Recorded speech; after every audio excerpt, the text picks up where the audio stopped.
চিকিৎসার গাফিলতিতে আবারও এক রোগী মৃত্যুর অভিযোগ মুর্শিদাবাদ মেডিকেল কলেজ হাসপাতালে।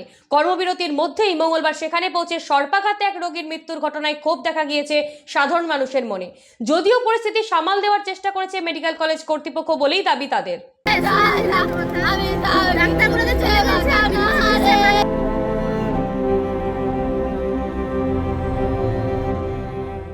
বহরমপুর চরমহলা এলাকার বাসিন্দা বিদ্যাসাগর সরকার তার বাড়িতেই শুয়েছিলেন।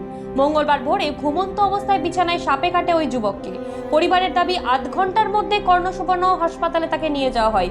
সেখান থেকে মুর্শিদাবাদ মেডিকেল কলেজ হাসপাতালে রেফার করা হয় বিদ্যাসাগরকে। তার পরিবারের অভিযোগ, শরীর নীল হতে শুরু করতেই নার্সদের বলা হয় বিষয়টি, কিন্তু তারা ধমক দিয়ে তাড়িয়ে দেয় তাদের। মৃতের স্ত্রী সুভদ্রা সরকার বলেন, সাপে কাটা বহু রোগী সুস্থ হয়ে বাড়ি ফিরে গিয়েছে। চিকিৎসা হলে আমার স্বামীকেও বাঁচানো যেত। এখানে কি করছে বলতে গেলে এই যে ধর্মঘাট করছে, তো ভালো লেগেই করছে, মরার লেগেই করছে, তো এটা মান্য। তবে এই মরার লেগে ধর্মঘাট করতে যে এই হাসপাতালে রুগী নিয়ে এসছে, দিয়ে ডাক্তারবের বাসায় চলে যাচ্ছে, ডাক্তারবের ঘরে বসে থাকছে, এবার রুগীর কাছে আসছে না, চিকিৎসা করছে না, দেখছে না, মেলা দেরি হয়েছে, দিয়ে এবার মৃত্যু হয়ে যাচ্ছে। এবার তখন মরে যাচ্ছে না কি না, তো ডাক্তার আসছে না, ধর্মঘাট করেছে তার লেগে ডাক্তার নাই। এই 15 আগস্ট করেছে তার লেগে ডাক্তার নাই। এবার এই বল মানুষের মুখে এবার এই ভাষাটা আসছে। আরজিকর কাণ্ডে মুর্শিদাবাদ মেডিকেল কলেজ ও হাসপাতালেও চলছে কর্মবিরতি, আর তাতেই প্রতিনিয়ত রোগী হয়রানি হচ্ছে বলে অভিযোগ। যদিও হাসপাতাল কর্তৃপক্ষের তরফে জানানো হয়েছে গোটা বিষয়টি নিয়ে জুনিয়র চিকিৎসকদের সঙ্গে আলোচনা চলছে, তাদের কাজে যোগ দেওয়ার আবেদনও জানানো হয়েছে।